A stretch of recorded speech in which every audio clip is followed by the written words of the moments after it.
Affordable Care Act issue. It has been a hot topic. I have had people, guests as well as callers, just adamant that it's a great thing, adamant that it's a bad thing. So many people just have their emotional buttons pushed by this topic. When I looked at it, when I was asked what my opinion was, I said, well, if it does go through, the only thing I want to know is how much is it going to cost me? My brother was telling me, and I don't know if he's an exception, he's a veterinarian, so that might be part of this, but he pays $5,000 a year in health care insurance. Gosh. Okay, that's what he pays. And he says he'd be happy for it to go down, so he was in favor of it. But even if his was cut in half, I mean, a lot of people can't afford that. Mm-hmm. You know, so it has gone through. The Supreme Court has said yes, it's not unconstitutional, which was the test, because it's some kind of a tax, and I know that's even debatable. So where do we go from here?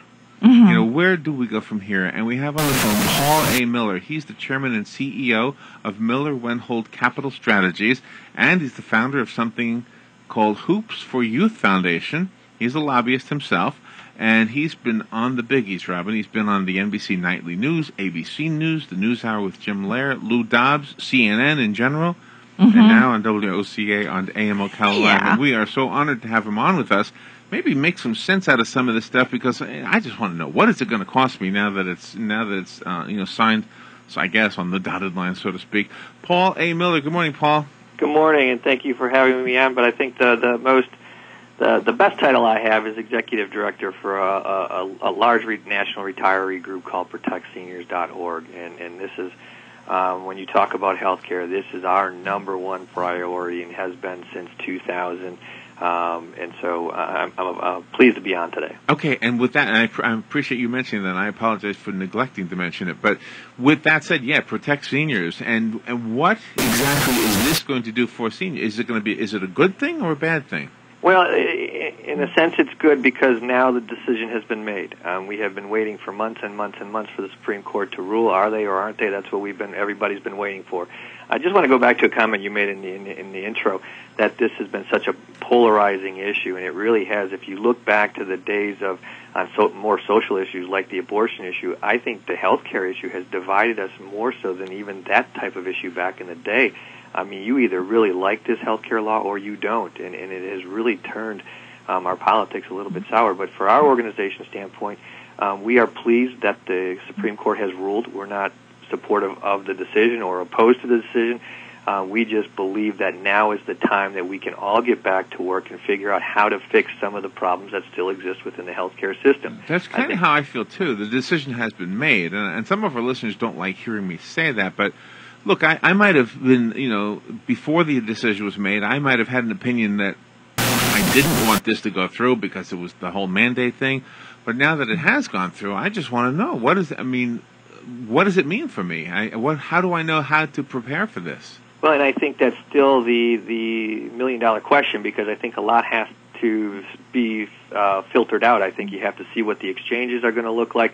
You got to see what the states are going to do with regards to Medicaid. What is it going to cost people as companies? I guess as far as fines go, we know how much it's going to cost, but right. How many companies are going to opt out? What does that do to the exchange programs? Is that going to be more cost to the taxpayer? But our biggest concern is, what are the pieces that Congress and the administration left out in the first go-around? And one of the biggest pieces, we heard all through this debate, is everybody needed to do their share. Everybody needed to shoulder a little bit more. And we don't disagree with that. But we're in a situation right now where you have 14.3 million retirees all across this country who are going to be in the next few years without health care unless the government picks up the tab. We have a solution.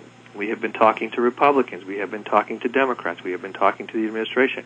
We believe that all sides missed the boat and missed the point in the first go-around by not including provisions or language in the health care law that required companies to live up to companies and unions to live up to the contracts they made with former employees. 20, 30, 40 years ago, a lot of these folks went to work for companies and unions, and they were told that if you work longer, take less pay and less vacation time, when you retire, we will provide you health care for life. That's right. That's a pretty sweet deal. And what happened? They dropped the ball? Yeah, well, you have a lot of folks who said, you know what, I could probably go and make more money somewhere else, but I'm going to stay here because in retirement, I'm going to have a healthy pension and I'm going to have health care. So it's going to be a nice retirement.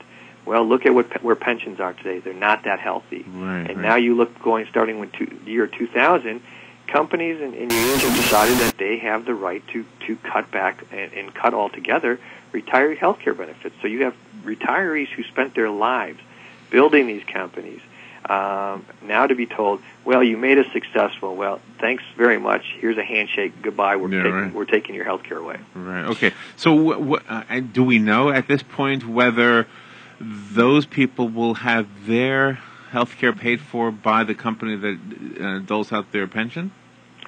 Well, as of right now, no. There are some that still honor that contract. There are quite a few, and more these days, who are deciding not to honor that contract. And you have some that are creating spin-off companies who are saying, let's take a less profitable piece of our company. Let's spin it off. Let's put all our retirees and all those benefits into that spin-off, because when they go bankrupt, we're not going to be on the hook for that. We're going to leave it up to the government and the taxpayers to pick up the tab for that. Okay. And so we're concerned that the taxpayers, we're already at the wall. We cannot afford to continue to pay for everything. Do you know, I'm going to make a prediction, and I don't know that I'm right. I'm just a radio guy. I mean, you've studied this way more than I.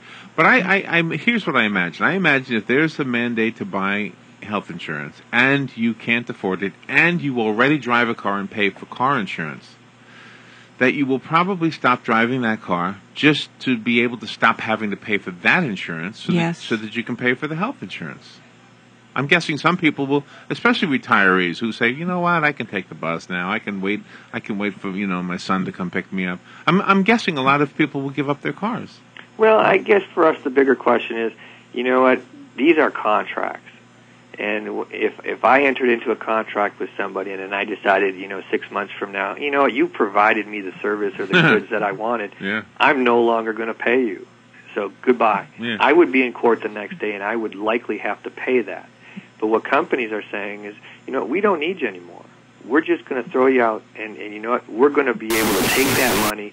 We're going to put it into CEO bonus, top management bonuses, and even for the unions to do the same. I mean, it's just, we have a system right now where they're putting the money back into bonuses and taking it away from retirees. But wasn't that contract viable even before? I mean, if there was no such thing as an Affordable Care Act, weren't they still already trying to renege on that agreement? Oh, absolutely. This dates back to 2000 when this really started to become a problem. Okay. And companies decided they can find a way to make some more money, provide some more bonuses. Well, where do you get that money from? Well, let's just cut retiree health care. Are they using the Health Care Act as an excuse?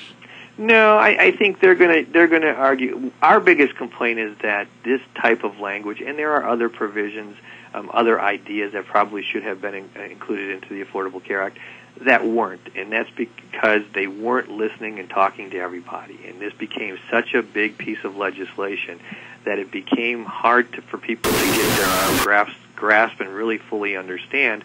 And so, again, you heard people say we didn't read it until after we passed it. So now they're going through it, and we're starting to see some of the problems that may exist within it.